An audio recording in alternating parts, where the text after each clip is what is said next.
हाय दोस्तों, मैं सुनील बगड़िया कामरा कोचिंग श्री गंगानगर से आपका हार्दिक स्वागत करता हूं, हार्दिक अभिनंदन करता हूं। दोस्तों, अपने जो टॉपिक की बात चल रही थी वैदिक गणित की, और वैदिक गणित में मैंने पार्ट फर्स्ट आपको डाल दिया है। आज पार्ट सेकंड की अगर अपन बात करेंगे तो दोस्तों ध्यान से देखिए। वैदिक गणित अपना टॉपिक स्टार्ट था वैदिक गणित में वेदों द्वारा लिखा हुआ। तो वैदिक गणित की अगर अपन बात करें दोस्तों तो इसमें होता क्या है वो आगे देखिए। अपनी पहली जो बात हुई थी वो एकाधिकैन की हुई थी, दूसरी बात हुई एकाधिकैन पूर्वेण की बात हुई, तीसरी अपनी बात हुई थी एक न्यूनैन या एक न्यूनैन की बात हुई है। आज अपनी बात होने वाली है, ध्यान से सुनिए दोस्तों, एक न्यूनैन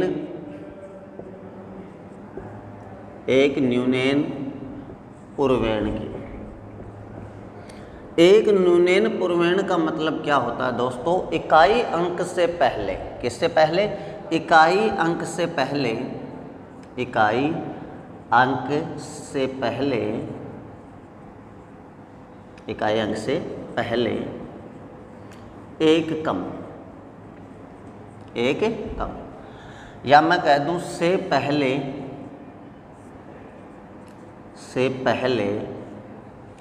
एक कम। यानी क्या मिल सकता है? एक न्यूनैन पूर्वेण का मतलब मिलेगा इकाई अंक से पहले एक कम, या कह देगा से पहले एक कम। जैसे मान लीजिए मैंने एक एग्जांपल दे दिया आपके सामने, 54 दे दिया, और 54 का मुझे क्या चाहिए? एक न्यूनैन पूर्वेण चाहिए। तो आपको पता है एक न्यूनैन का मतलब होता था एक कम करके लिखो, और यहाँ डॉट आता था। तो इस डॉट का मतलब क्या हुआ कि आप कितना लिखोगे? 4 लिखोगे, मतलब एक कम करके लिखना है। यहाँ एक न्यूनैन पूर्वेण का मतलब क्या होगा? इकाई अंक को छोड़कर, इकाई अंक से पहले। तो इकाई अंक से पहले ये रहा, इसमें एक कम करके लिखना है, यानी से पहले एक कम। तो से पहले ये आ रहा है, एक कम करके लिखना है आपको। तो इसको मैं क्या लिखूंगा 54 को? तो 4 तो छोड़ूंगा और 5 के नीचे क्या लगा दूंगा? डॉट लगा दूंगा। इसका मतलब क्या हुआ कि एक कम करके लिखना है, मतलब इसको मैं लिख दूंगा दोस्तों 44। कितना लिख दूंगा? 44। जैसे मान लो मैंने दे दिया 35 दे दिया, यानी 35 दे दिया, और इसका क्या पूछा आपको? एक न्यूनैन पूर्वेण पूछा है। तो यहाँ से अपन क्या करेंगे? 3 5 दिया हुआ है, 3 के नीचे मैं क्या लगाऊंगा? डॉट लगाऊंगा, और इसको लिख दूंगा 2 5।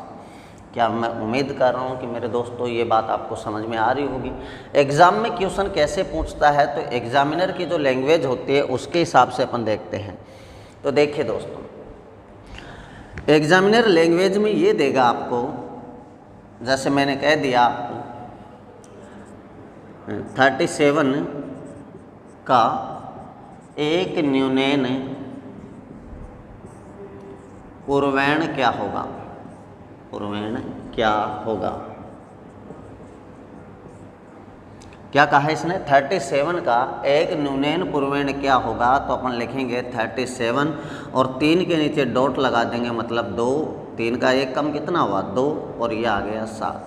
ऐसे ही मान लीजिए एक शब्द, एक अंक और दे देता हूँ। जैसे मान लीजिए मैंने दे दिया 97 का एक न्यूनैन पूर्वेण, एक न्यूनैन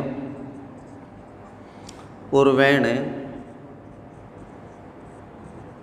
क्या होगा?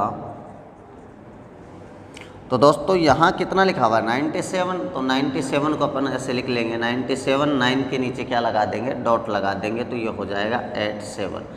तो इसका एक न्यूनैन पूर्वेण क्या होगा? 87 होगा। इसकी अगर बात करें तो 27 होगा।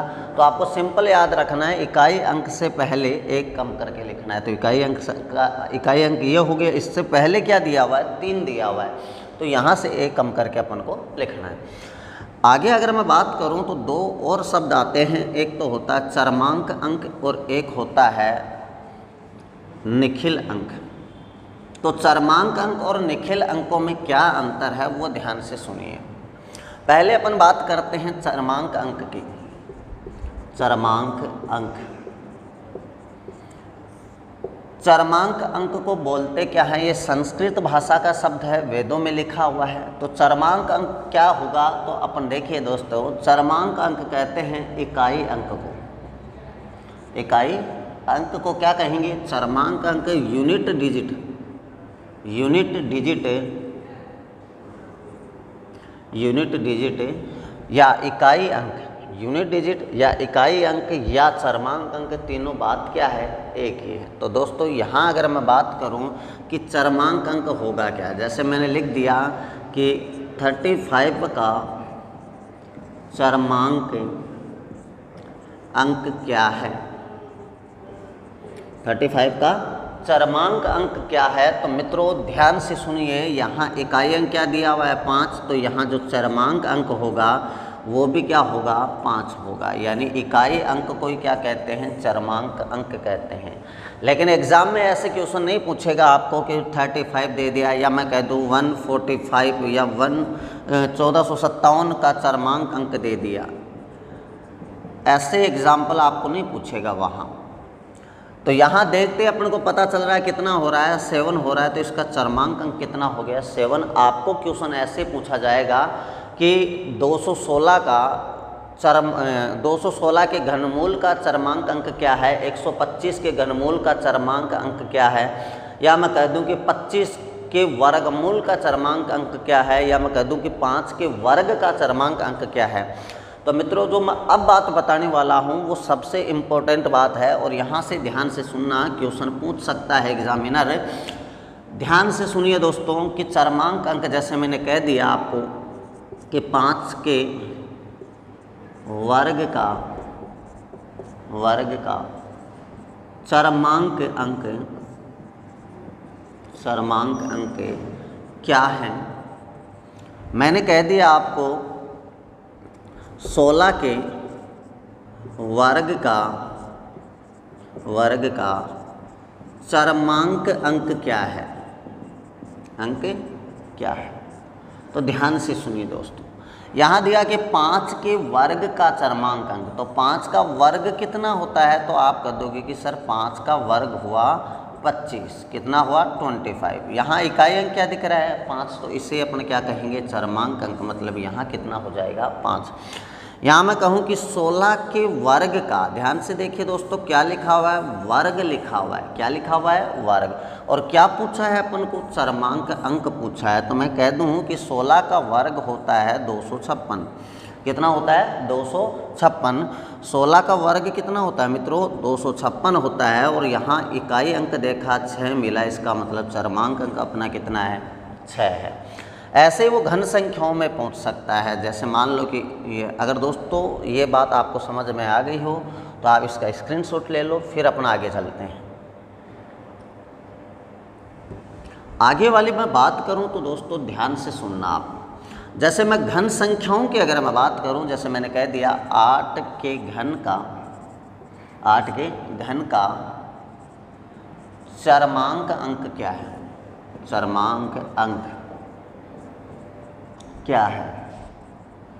तो यहाँ देखिए 8 का घन, यहाँ घन की बात कर रहा हूँ, तो 8 का क्यूब कितना हुआ? तो आप कह दोगे सर 512 हुआ। 8 का क्यूब कितना हुआ? 512। और 512 का चरमांक अंक क्या आ रहा है? तो आप कह दोगे सर चरमांक अंक आ रहा है यहाँ कितना? 2 आ रहा है। कितना आ रहा है दोस्तों? 2। जैसे मान लो कि मैं 7 की बात करूँ, 7 के घन का चरमांक अंक क्या होगा? तो 7 का घन क्या होता है? तो आप कह दोगे 7 का क्यूब होता है सर 343। कितना होता है? 343। यहाँ इकाई अंक क्या मिला? 3। इसका मतलब इसका चरमांक अंक कितना हो जाएगा? 3 हो जाएगा। उम्मीद कर रहा हूँ कि दोस्तों मेरी बात आपको समझ में आ रही होगी। अगर मैं और आगे बात करूँ, जैसे मान लीजिए घनमूल की बात कर लेता हूँ। किसकी बात कर लेता है? घनमूल की अगर वो बात करे, जैसे मैं कह दूँ कि जैसे मैंने बोल दिया 216 के घनमूल का चरमांक अंक क्या है? चरमांक अंक। एग्जाम्पल ज़्यादा से ज़्यादा देखो, जल्दी समझ में आती है वैदिक गणित। तो मैंने कहा घनमूल की अगर मैं बात करूँ तो आपको पता है 216 के ऊपर करनी हो जाएगी यहाँ 3 और अंडर रूट लग जाएगा। इसको जब अपन खोलेंगे तो आपको पता है कि 216 का घनमूल कितना होता है, तो आप सीधा बता दोगे सर 6 होता है। कितना होता है? 6। भाई 6 का क्यूब कितना होता है? 216। और घनमूल की बात करूँ तो ये हो गया कितना? 6 हो गया। और 6 इसका क्या आ गया? चरमांक अंक आ गया। अगर मित्रों इसकी बात करें कि ये 6 कैसे आया, तो आप देखिए करनी घातांक आपने पढ़ा होगा, अगर नहीं पढ़ा है तो इसको ऐसे लिख सकते हैं 216 की पावर 1/3। कितना लिख सकते हैं? 1/3, क्योंकि अंडर रूट के अंदर दिया हुआ 1/3। अब यहाँ इस 216 का अगर मैं इस 216 को लिखना चाहूँ तो ऐसे लिख सकता हूँ 6 की पावर 3। 6 की पावर 3 कितना होता है? 216। और गुणा में कितना आ गया? 1/3। 1/3 से 1/3 ये 3 कट गया, यहाँ क्या बच गया? 6। तो ये 6 क्या हो गया? इसका चरमांक अंक हो गया। मेरी बात समझ में आ रही होगी दोस्तों। यानी 216 किसकी घनमूल संख्या है? तो आप कह दोगे 6 की है। यानी 6 का जब घन करूँगा 216 होगा, और 216 का घनमूल किया तो वो कितना होगा मेरे प्यारे दोस्तों? 6 होगा। तो मैं उम्मीद करता हूँ ये बात भी आपको समझ में आई होगी। आगे वाले की और बात करें अपन तो ध्यान से देखिए आप। जैसे मान लो मैंने एक संख्या और दे दिया आपके सामने, 1331 दे दिया। कितना दे दिया प्यारे दोस्तों? 1331 के घनमूल। तो 1331 का जो घनमूल होगा पहले उसकी बात करते हैं, तो वो कितना होगा? तो आप कह दोगे 11 होगा। कितना होगा? 11। और यहाँ 11 में इकाई अंक क्या मिल रहा है? 1 मिल रहा है। मतलब चरमांक अंक कितना हो जाएगा? इसका 1 हो जाएगा। दोस्तों बात समझ में आ रही होगी। ऐसे आपको वर्ग संख्याएं दे दे। चलो एक एग्जाम्पल और ले लेते हैं। जैसे मान लीजिए कि मैंने यहाँ दे दिया 343, और 343 के घनमूल का चरमांक अंक पूछ लिया। क्या पूछ लिया इसने? चरमांक अंक पूछ लिया। चरमांक अंक दोस्तों याद रखना है, इकाई अंक को क्या कहते हैं? चरमांक अंक कहते हैं। तो 343 की अगर घनमूल की अगर बात करें तो 343 का घनमूल होता है कितना? 7 होता है। और यहाँ अंक कितना है अपने पास? 1। इसका मतलब इसका चरमांक अंक भी कितना है? यही है जो दिया हुआ अपने सामने। कितना? 7। अगर मान लीजिए कि वर्ग संख्याओं की अगर वो बात करें, किसकी बात करें दोस्तों? वर्ग संख्याओं की अगर वो बात करता है तो अपन क्या करेंगे? तो ध्यान से सुनिए आप, बहुत सिंपल है। जैसे मान लीजिए कि मैं कह दूं, मैंने लिख दिया जैसे मान लो 729 मान लो, या कुछ और मान लो। जैसे मैंने कह दिया 81 के वर्गमूल, 81 के वर्गमूल का चरमांक अंक क्या होगा? या मैंने कह दिया जैसे मान लो कि 196 के वर्गमूल का चरमांक अंक। या मैं आपको कह दूं, जैसे एक एग्जाम्पल की और बात करें अपन, 256 के वर्गमूल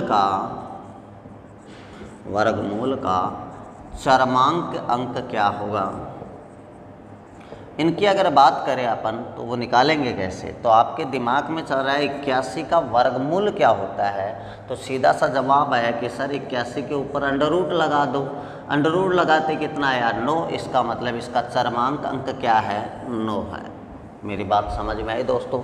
जैसे अपन ने 196 का वर्गमूल करेंगे, क्योंकि क्या पूछा है यहाँ अपन को? वर्गमूल पूछा है। क्या पूछा है? वर्गमूल। यहाँ भी क्या है? वर्गमूल। तो 196 का मैं अगर वर्गमूल करूँगा तो वो कितना हुआ? 14। इसका इकाई अंक क्या है? 4। तो अपन कह देंगे कि इसका चरमांक अंक कितना हो गया? 4 हो गया।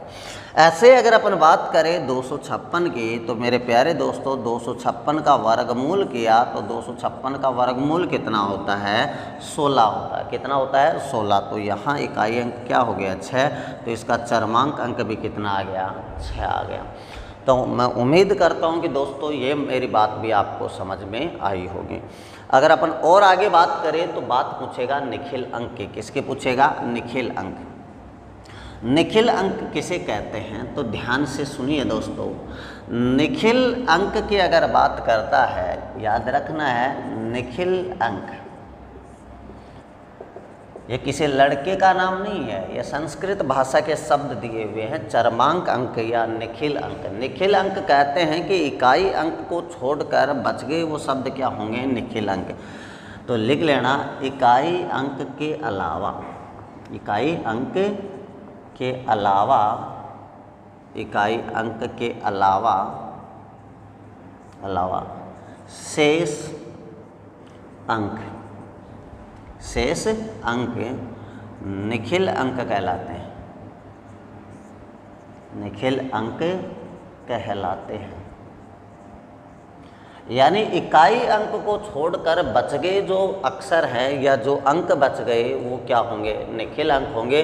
जैसे मान लीजिए कि मैंने 45 लिखा और 45 का निखिल अंक पूछा, 45 का निखिल अंक मैंने पूछा, तो 45 का निखिल अंक क्या होगा, तो इकाई अंक को छोड़ दो, ये जो संख्या है इसको तो क्या कर दो, छोड़ दो, बच गया क्या, 4। तो इसका 4 क्या है, निखिल अंक है। क्या है दोस्तों, निखिल अंक।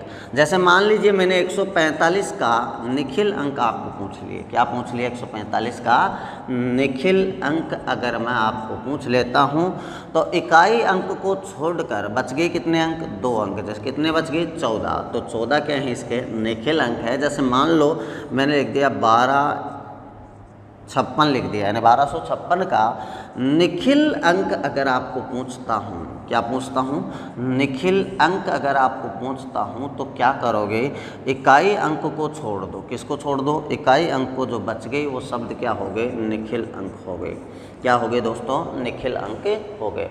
यानी इकाई अंक को छोड़कर बाकी जो अंक बच गए वो क्या होंगे, निखिल अंक होंगे। एक मात्र एग्जाम्पल और लेते हैं अपन, फिर बात करेंगे अपन आगे। एक एग्जाम्पल और लेते हैं। जैसे मान लीजिए कि मैंने कह दिया कि 216 के वर्ग का, ध्यान से सुनिए, 16 के वर्ग का, ये क्वेश्चन एग्जाम में पूछे जाते हैं बार बार। सिंपल वे में लेना नहीं है कि, क्योंकि पिछली बार आपको पता है कि एक ही जो इन्हीं से अपन को 2-3 क्वेश्चन पूछ लिए थे।